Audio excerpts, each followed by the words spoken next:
ribu alumni Gontor. Wow, tersebar di seluruh Indonesia dan negara-negara, Bu ya. Ya,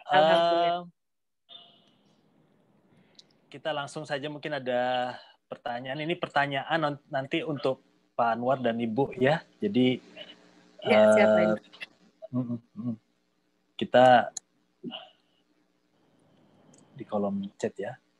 Ini ada dari Pak Baihaki ya. Mungkin ini untuk Pak Anwar kali ya. Sekarang ini tumbuh berbagai usaha syariah. Pak Anwar masih bergabung, Pak ya? Halo, Pak Anwar.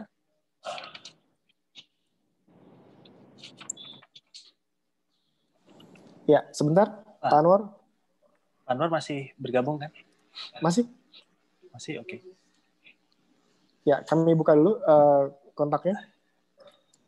Halo. Siang, Pak Anwar. Oke. Ya, Pak. Siang, Ya. Pak Freddy. Ya, ini mungkin ada pertanyaan untuk Pak Anwar nih. Sekarang ini tumbuh berbagai usaha syariah, Pak ya. Bagi saya dalam prakteknya sangat susah untuk membedakan sistem konvensional dengan sistem syariah. Prinsip syariah adalah bagi hasil. Dalam prakteknya para investor juga dibebani berbagai biaya, sehingga kalau dibandingkan dengan sistem syariah justru lebih mahal. Itu bagaimana, Pak? Ini mungkin monggo Pak Anwar. Dari Pak Baihaki ya. Ya. Baik Pak Indra, makasih atas pertanyaan dari Pak Baihaki. Jadi betul Pak, kadang kita abu-abu melihat sebuah instrumen produk syariah. Tetapi bagi kami, suggest kami, tipsnya adalah pertama, sebelum melakukan pembelian dan mengambil keputusan terhadap suatu produk, tentunya kita harus mempelajarinya dulu. Mempelajarinya itu mungkin mulai dari jenis akadnya, akad apa yang digunakan, dia berbasis seperti apa proses bisnisnya, kemudian dalam pengambilan keputusannya, ketika kita juga masih ragu-ragu, boleh kita menanyakan kepada ahli fikih mengenai apakah proses bisnis ini itu sudah sesuai dengan syariah atau tidak. Sehingga dalam pengambilan keputusan ini tentunya kita tidak terburu-buru, jangan terburu-buru dalam pengambilan keputusan, karena yaitu tadi di samping produk knowledge kita terhadap sebuah produksi produk, tentunya kita perlu mempelajari itu. Nah, khusus di kami Bapak Ibu, itu tadi yang kami sampaikan bahwa insya Allah proses bisnis yang kami jalankan sebagai representasi dari syariah melalui Dewan Fatwa Syariah MUI, tentunya berdasarkan arahan itu, berdasarkan keputusan itu, maka kami menjalankan bisnis ini atau penjualan produk ini. Namun demikian, setelah kami mendapatkan izin, itu tidak berhenti sampai di situ, tetapi monitoring secara berkala, baik dari MUI-nya, baik dari DPS-nya sendiri, ataupun OJK sebagai regulator, itu secara periodik melihat nih, apakah praktik bisnis yang dijalankan oleh Pegadaian, itu memang sudah sesuai dengan arahan kita di awal. Jangan sampai aturan yang dari atas ini mengatakan A, tetapi ternyata prakteknya B. Maka kami selalu dimonitor nih, Bapak Ibu, tidak hanya dilepas begitu saja ketika aturan itu sudah dijalankan. Yang jelas prinsip syariah yang tentunya kita tidak kenal adalah tentunya kita tidak ada unsur menipu, kemudian ada ridho di situ, kemudian tidak gharar tadi yang disampaikan oleh Ustadz Teguh, tidak gharar, kemudian kita secara transparan transaksinya, kemudian insya Allah kita amanah sesuai dengan aturan dari yang telah ditentukan. Mungkin itu Pak Indra jawaban. Terima kasih Pak. Iya Pak. Ada lagi nih Pak, bisa lagi Pak ya? Siapa Indra? Oke. Dari Ibu Lia ya. Jadi selamat siang Pak, saya Ibu Lia, background saya ibu rumah tangga yang membuka kuliner rumah secara online dan offline. Sekitar 2 bulan yang lalu, saat saya mendatangi kantor cabang Pegadaian untuk transaksi. Kebetulan saya ditawari tabungannya secara gratis untuk pendaftaran pertama. Saya diminta mengisi formulir dan diminta foto KTP elektronik. Setelah itu saya disuruh menunggu kabar selanjutnya dari rumah. Itu bagaimana Pak kelanjutannya? Apa saya harus langsung tanya atau melalui online? Terima kasih Pak. Oke. Baik Pak Indra. Mungkin video Pak Anwar bisa dinyalain nggak? Maaf. Aduh, tadi kebiasaan tidak buka karena preset. Siap.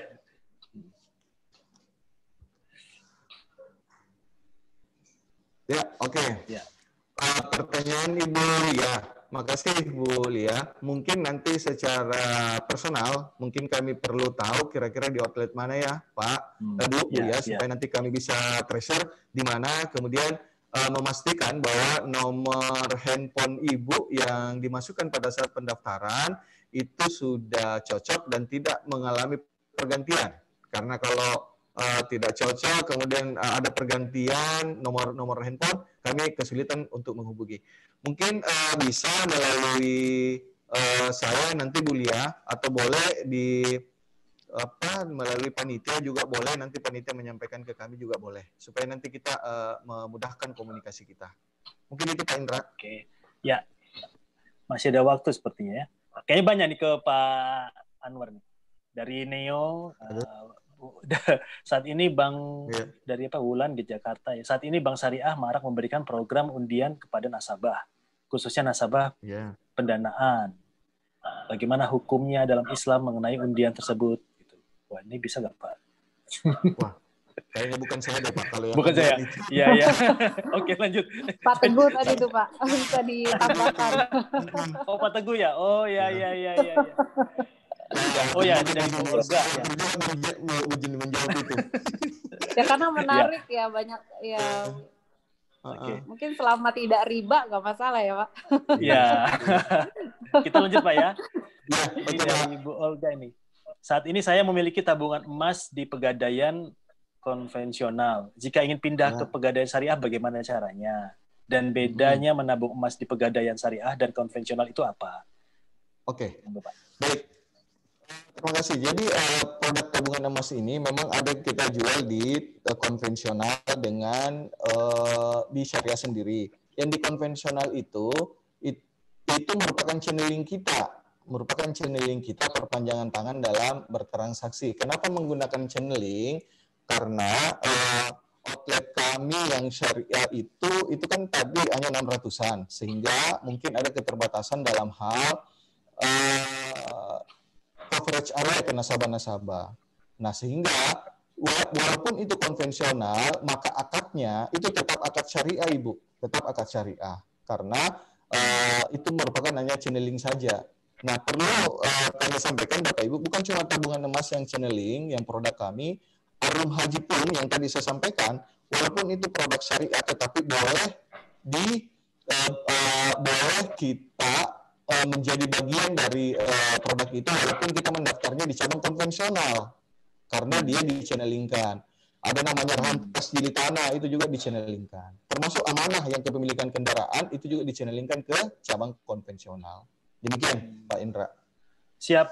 Oke, ini lanjut ke Ibu Sandy nih, Bu. Halo Ibu, masih ada Bu ya? Masih bergabung. Iya, siap Pak. Ya, masih. Ini ada pertanyaan ini keren kayaknya banyak untuk Ibu ini. Pondok Modern Darussalam Gontor menjadi salah satu contoh pondok yang mengajarkan entrepreneur bagi santrinya. Apakah Forbis Gontor dan Gontor Media bisa bekerja sama dengan pihak di luar anggota IKPM Gontor? Ini dari wali santri. Bukan santri tapi wali santri. Oh, wali santri. Ya, wali santri atau wali murid ya sama ya. Baik, terima kasih Bapak Ibu yang bertanya. Terima kasih Pak Indra. Jadi ini memang untuk alumni ya, tetapi memang dimanfaatkan untuk tidak hanya untuk alumni saja seperti itu. Syukur-syukur manfaatnya ini bisa juga untuk banyak orang, apalagi wali santri tadi ya. Wali santri kan termasuk keluarga besar dari Pondok Gontor juga, begitu harus kita support. Nah, jadi kami terbuka untuk kolaborasi.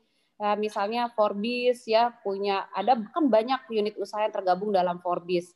Nah, nanti ada websitenya ya Ibu atau Bapak, itu bisa dilihat di sana, atau nanti bisa kami minta kontaknya, nanti akan kami informasikan mengenai Forbis seperti itu. Nah, itu nanti bisa berkolaborasi dengan, misalnya Ibu tertarik dengan salah satu unit usaha yang ada di Forbis, mau franchise atau mau ikut serta mengembangkan usahanya, atau ingin bergabung gitu, nah silakan, itu terbuka sekali kesempatan itu.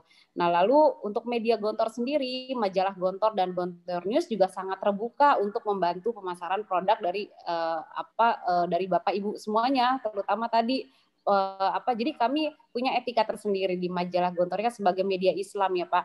Nah, tentunya ada beberapa hal yang harus diperhatikan untuk publikasi atau memasarkan produknya melalui media kami. Nah, salah satunya misalnya tentunya harus produk halal yang ditampilkan seperti itu, dipublikasikan. Ya, itu penting sekali. Nah, ya itulah sesuai lah dengan prinsip syariah, apa saja yang memang bisa kita dukung untuk kita kembangkan bersama. Nah, tentunya sebagai fungsi ya kita kan media ya, fungsinya yang menginformasikan, mempublikasikan. Nah, itu silakan dimanfaatkan seperti itu. Nah, memang semua eranya sekarang sudah digital. Nah, tapi kami tetap bertahan. Nah, digital kami kemas dengan Gontor News tadi, portal berita. Nah, tapi majalah tetap kami akan terus berdakwah lewat media cetak, lewat majalah, karena kan timeless ya untuk majalah sendiri, juga kalau disimpan kapanpun kita bisa buka lagi, kita lihat gitu kan. Nah, lalu captive market tadi itu juga jadi masih jadi andalan kami ya. Jadi majalah ini kami kirimkan ke 28.000 ke rumah 28.000 wali santri gitu, di mana harapannya isi dari media kami bisa bisa menjadi rujukan ya nilai-nilai keislaman umat seperti itu. Dan tentunya ajaran-ajaran dari Pondok Gontor yang insya Allah bisa memberikan manfaat buat umat seperti itu. Nah, itu jadi bisa sekali Pak Indra gitu ya, berkolaborasi dengan Forbis, berkolaborasi dengan majalah Gontor. Mungkin nanti di Pegadaian juga. Iya, ya, Pak Anwar, kami pernah meliput dan itu penting loh Pak Anwar, semua produknya diinformasikan. Betul.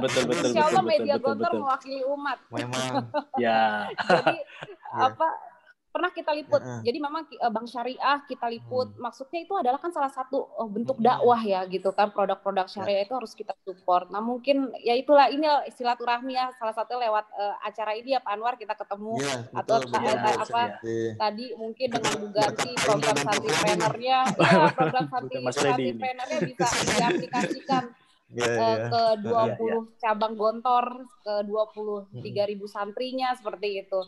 Nah, dan tentunya tadi produk-produknya Pegadaian Syariah itu kan perlu didukung, dan itu harus dipublikasikan, kita siap support seperti itu Pak Anwar. Bisa berkolaborasi. Nanti Bu Sandy masih. Ya, ini satu lagi Bu Sandy, pertanyaan. Ya. Bisa Bu? Ya. Siap. Ini mungkin terakhir nih butuh Ibu ini. baik. Dari Bu Suaibatul Aslamiyah ya. Jadi senang sekali mendengar paparan dari narasumber yang menghembuskan jiwa dan semangat santripreneur. Kebetulan saya sendiri sedang memulai manajemen usaha pondok. Namun ada beberapa kendala yang saya hadapi. Bagaimana marketing yang bagus untuk usaha pondok supaya bisa mengimbangi marketplace yang sedang hits di masa pandemi ini. Realitanya para santri lebih memilih marketplace yang lain ya.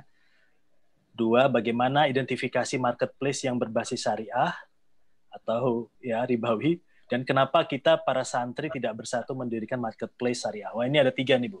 Bagaimana marketing yang bagus, mengidentifikasi marketplace syariah, dan kenapa santri tidak bersatu mendirikan marketplace syariah. Silakan Bu.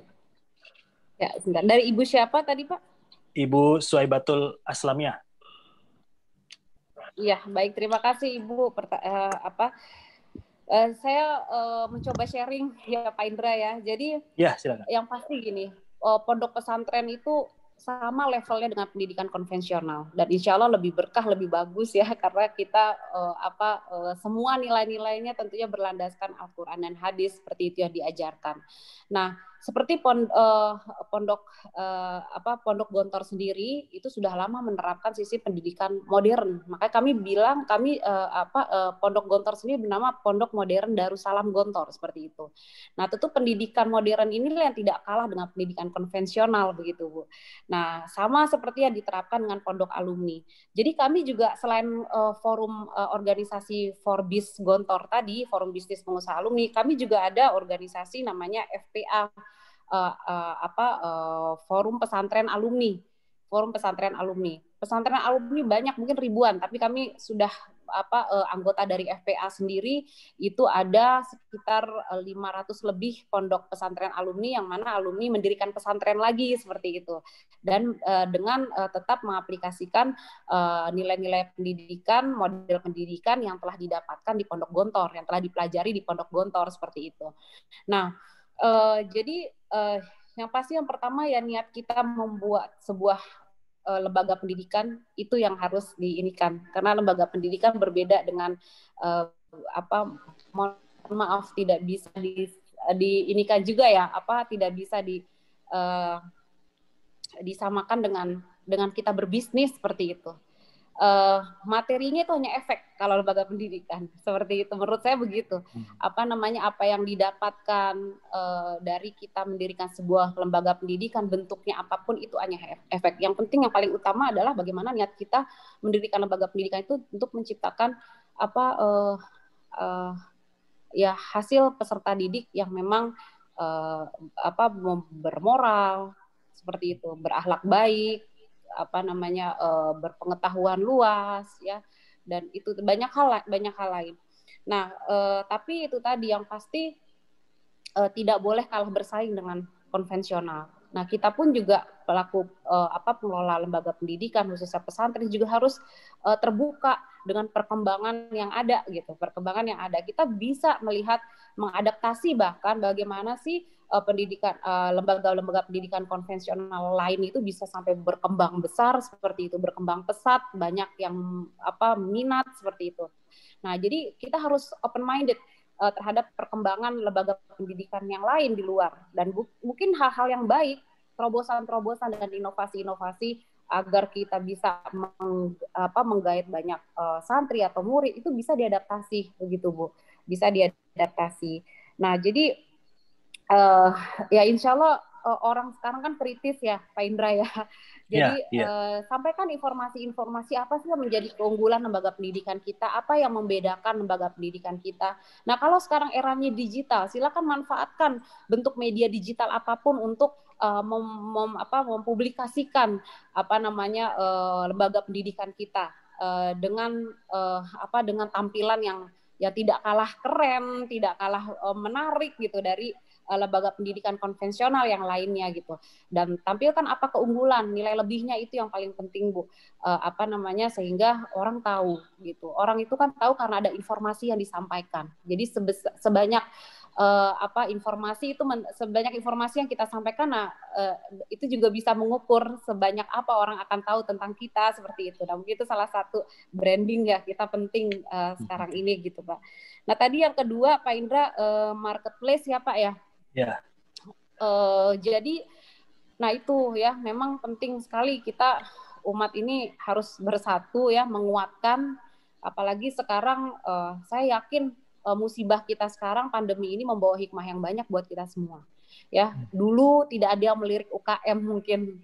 Ya, UKM dulu mungkin terlihat old school sekali, tradisional sekali gitu. Tapi sekarang UKM semua pada melek.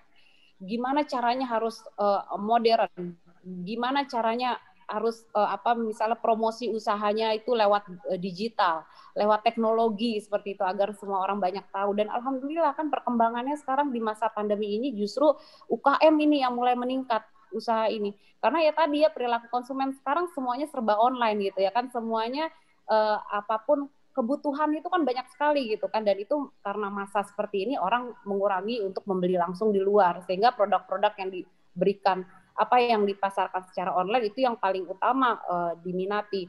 Nah, UKM mau sekarang memanfaatkan itu gitu. Akhirnya banyak hikmahnya memang seperti itu.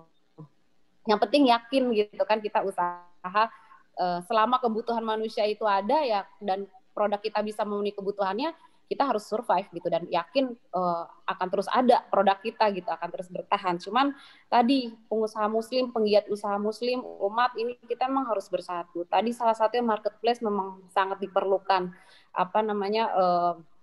Ya mungkin dari pemerintah tadi ya, ini bisa dijadikan masukan, juga memfasilitasi bagaimana marketplace tadi bisa terbentuk seperti itu, khususnya untuk pengusaha muslim, untuk produk-produk muslim seperti itu. Nah tadi bisa dijadikan tuh masukan kepada Bu Dirjen ya, jadi betul. juga menyediakan wadahnya gitu, tidak hanya programnya tapi wadahnya juga disediakan untuk pemasaran tadi semoga, gitu. Nah ini semoga juga bisa menjawab pertanyaan Ibu Faibul ini, tadi, Pak Indra. Yang terakhir apa ya Pak Indra? Mohon maaf pertanyaannya tadi dari Ibu Faibul.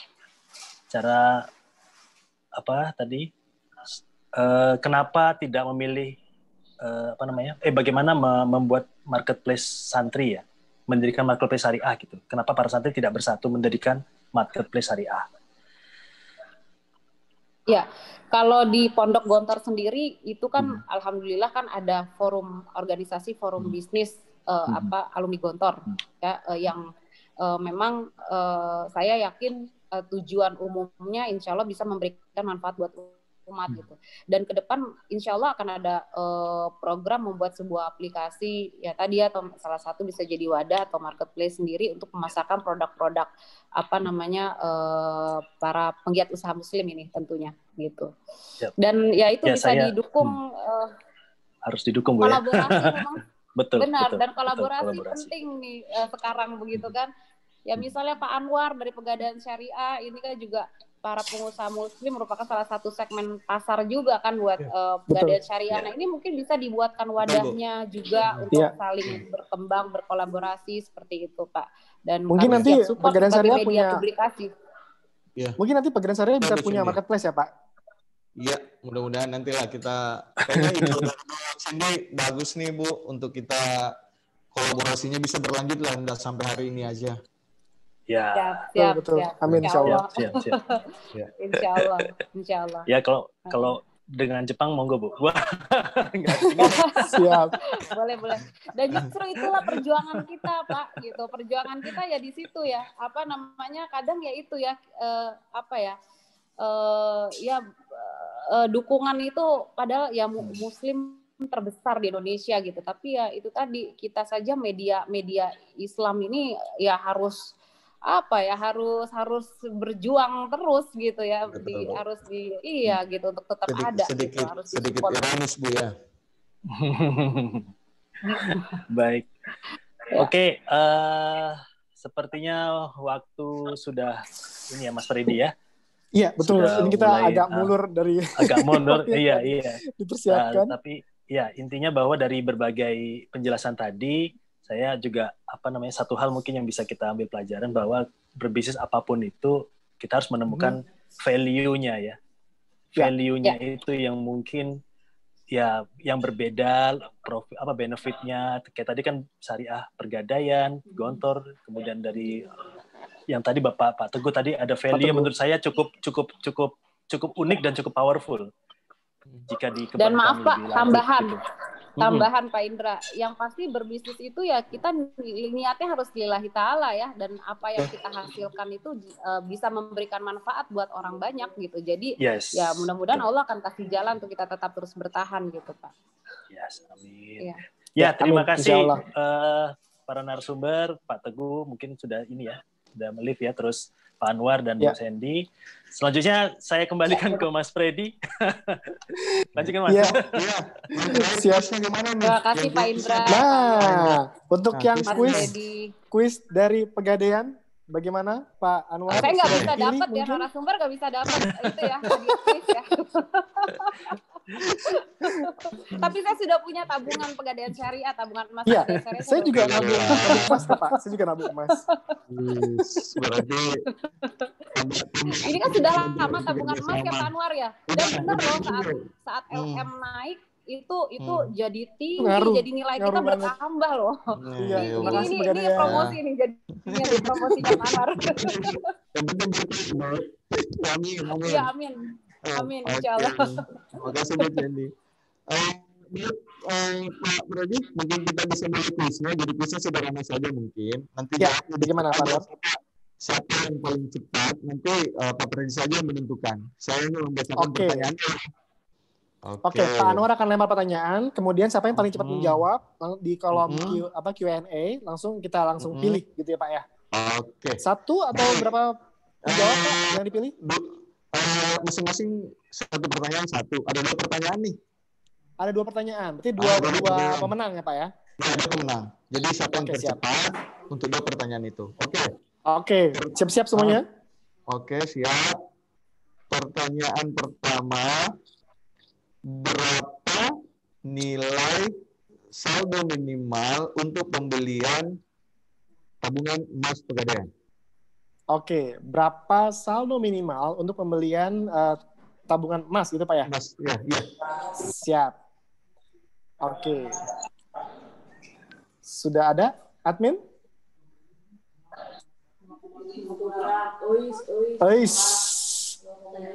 Teh Eis, Damang, Teh Eis, ya, jawab 0,1 gram. Hanya satu yang menjawab? Oke. Ada yang kedua? Ada? Selain Ibu Eis? Belum ada lagi. Ais. Jawabannya 0,01, masih keliru tuh, masih salah. 0,01. Harusnya 0,01. Bu Eis jawabnya? Saya nggak bisa ya. 0,1. 0,01 minimal. Oke. Aduh. Saya mau jawab Mas Freddy.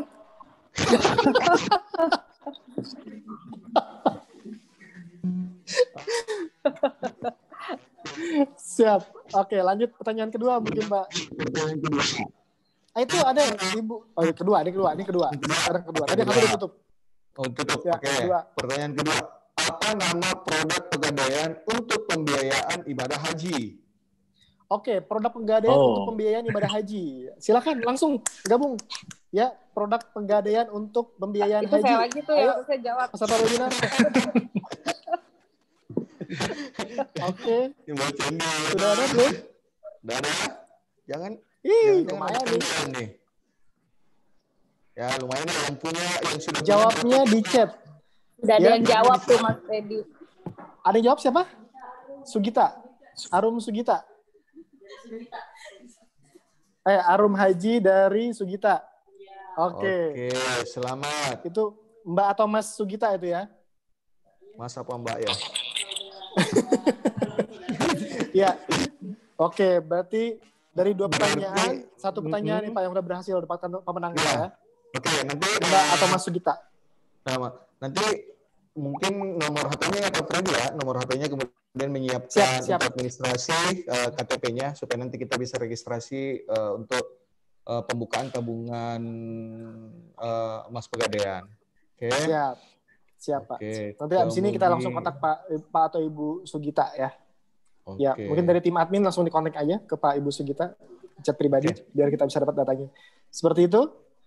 Oke. Dan yang pasti Bapak Ibu semuanya ya, para peserta, para narasumber, semua peserta hari ini dan besok, karena kita di pekan ini pekan membahas finansial Pak. Kalau hari ini kita ngebahas masalah etika biaya syariah, besok kita akan membahas mengenai mengelola utang. Nah, tapi nggak cuma mengelola utang, tapi ada bagaimana sih investasi lain yang bisa untuk kita mengelola utang. Ada juga besok. Jadi jangan lewatkan, kita masih ada lagi besok dari Rabu. Dan yang jelas peserta hari ini dan peserta besok akan mendapatkan gratis 1 e-book 7 kecerdasan finansial dan 50 financial wisdom dari Halovina. Juga Halovina memberikan cashback voucher reksadana senilai Rp75.000 dengan download dan registrasi menggunakan kode referralnya Game Changer 1. Nah, syarat dan ketentuan berlaku ya buat peserta webinar hari ini dan besok. Ya, dan tadi kita sudah mendapatkan juga pemenang untuk kuisnya dari Pegadaian Syariah ya, Pak Anwar ya. Tadi bisa langsung dikontak dari tim kita, datanya akan kami berikan langsung ke Pak Anwar. Seperti itu. Dan jangan lupa peserta webinar hari ini jangan lupa ikuti kuis berhadiah dari penyelenggara dari Asosiasi Franchise Indonesia dan Neo Expo di Instagram kami, di Instagram info Franchise Expo. Setelah ini kita akan posting pertanyaan kuis untuk sesi volume 3 ini. Seperti itu Bapak Ibu sekalian. Ya, yang jelas kami aturkan terima kasih yang sangat besar atas ilmu, inspirasinya, dan juga wawasannya mengenai etika bisnis syariah. Terima kasih kepada Ibu Gati Wibawaningsi dari Dirjen Industri Kecil, Menengah, dan Aneka Kementerian Perindustrian Republik Indonesia. Terima kasih Pak Muhammad Teguh tadi dari Halovina ya, selaku financial expert yang telah memberikan wawasan, membuka pikiran kita mengenai bagaimana sih etika bisnis syariah ya.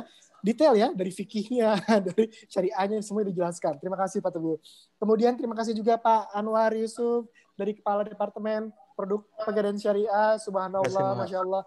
Ini ilmunya bermanfaat sekali, membuka pikiran saya. Saya pikir Pegadaian cuma gade-gade dan tabungan emas doang. Ini bisa tabung buat ibadah juga ya Pak ya? Iya, bisa Pak. Masya Allah, ngebantu umat sekali. Ya, terima kasih juga buat Ibu Sandy Liana, SIK Amikom dari Kepala Humas dan Promosi Majalah Gontor.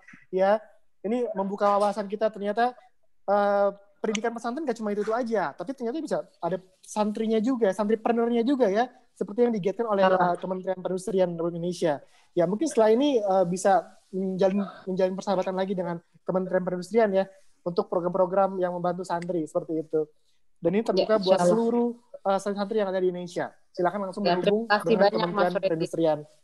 Ya, terima kasih juga buat Pak Indra Kusuma Nasution, PhD, Masya Allah. Terima kasih, mohon maaf. Terima kasih Pak Indra. Ya, terima kasih, maaf tidak sempurna.